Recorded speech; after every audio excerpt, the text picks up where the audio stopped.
It is Decision 2023 and the minor parties are having a moment. 4 leaders, 1 stage, an unmissable debate with me, Rebecca Wright. Newshub Nation's Powerbrokers debate, 7:30 tonight on 3 and 3 Now.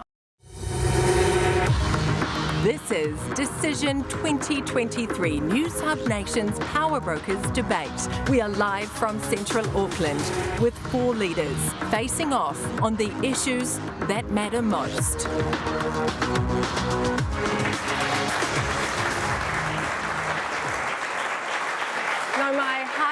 Welcome to the first leaders' debate for our minor parties. But these are no minnows. They are the people who will shape the next government of New Zealand in just 23 days, and they are all vying for your vote. I am Rebecca Wright, and joining us tonight is Winston Peters, Debbie Ngāti-Wapaka, Marama Davidson and David Seymour. Tēnā koutou, welcome. Kia ora. I want to start tonight with a big conversation, one that's been happening out there in town halls and in our lounges. It is about the state of our nation. This election, I think we can all agree, feels different. There is tension, there is frustration, there's conflict over race, identity, there is misinformation. And so I want to dive into this big stuff straight up the top. David, I'll start with you. ACT wants to abolish these sort of demographic government departments. Te Puni Kokiri, the Ministry for Pacific Peoples, the Ministry for Women. Why? Government has been doing less with more. We're getting worse results for more spending, and yet people out there have to do more with less because the government's taken all... Systemic racism that has been happening. I too would love an Aotearoa that truly treats everyone the same. It hasn't. Coming up, we are diving into the top issue for many Kiwis, the cost of living and the state of our economy. Stay with us. We will be right back.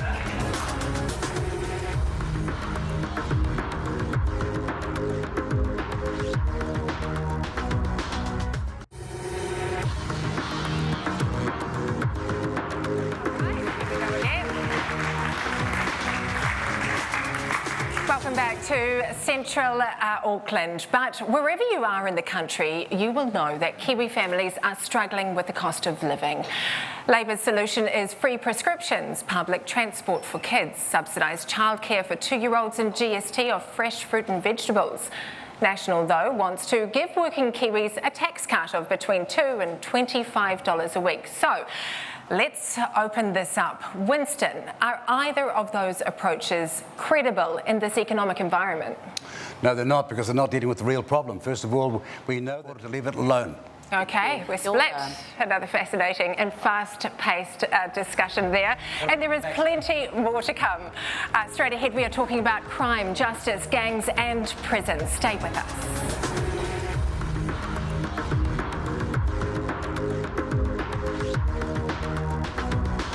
It's here, the ultimate political face-off. We'll get to the guts of the important issues, ask the questions that you need answered. You don't want to miss it. Newshub Leaders Debate, live Wednesday at 7 on 3 Now and 3.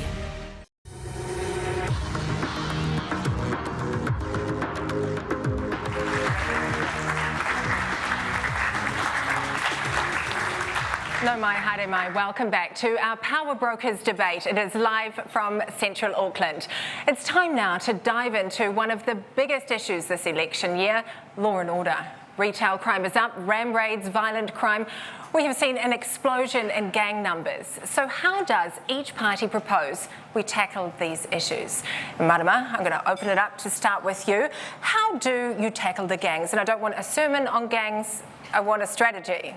Rebecca, can we please be real about it isn't just gangs? We can fix this here, but we can't fix it with duplicity. Now, how do you fix it? Start with the gangs. You outlaw them just like Queensland and Western Australia. Moving away from that in the last 5 years has led to so many victims and tragic circumstances for too many people. Okay, well, that is a perfect place to leave it. Thank you all so much. We have one very fascinating section to go.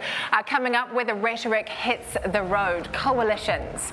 All of these leaders are asking for your vote. So how will they use that power to form a government? That is straight ahead.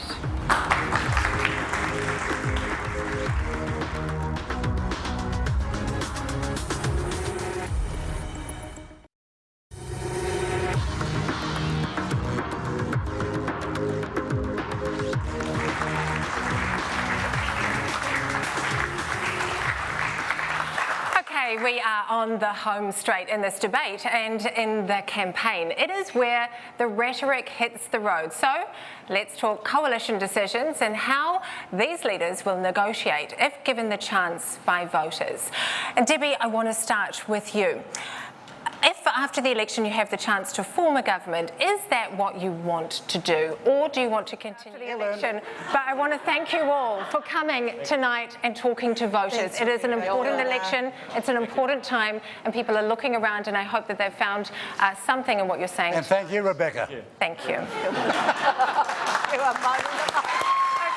there is a lot to take in tonight, but most of all, we hope that it's been useful for you, the voters at home.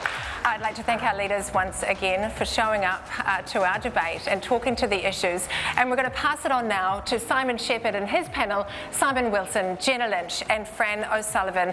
Their insights and their analysis, that is up straight ahead.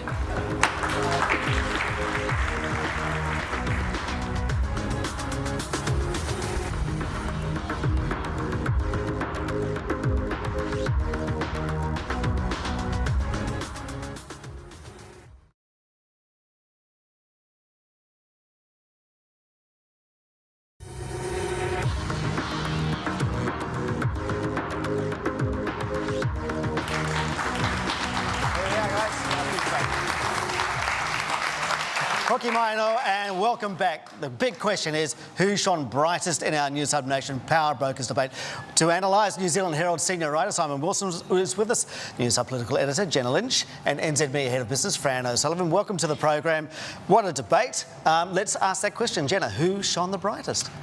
One special honourable mention here was the constant high-fiving between Marama and Debbie. Wasn't that great? But I think the stand-up performer in that debate had to go to Marama Davidson. She was really on fire tonight, driving home. Davidson not just knew her policy, but actually used the body language, did everything to say, Luxon's got to have to work with these two guys. We don't have trouble with eyebrows, actually. I mean, she was enormously expressive and to the point. She used body language brilliantly. But I did feel at some stage, you know, about the two of them, Marama and Debbie, for God's sake, get a room. All right, but I'm sorry, we've got to go. Thank you so much to Simon, Jenna and Fran, and that wraps up our Powerbrokers debate. I hope you had a great time. You can catch Rebecca Wright's breakdown of the night on AM tomorrow. But for now, thanks to our debaters, our analysts, our live audience, and to you, our viewers. We hope it was illuminating. We hope it was useful. Ngā mihi nui, tēnā tātou katoa. Thanks, guys.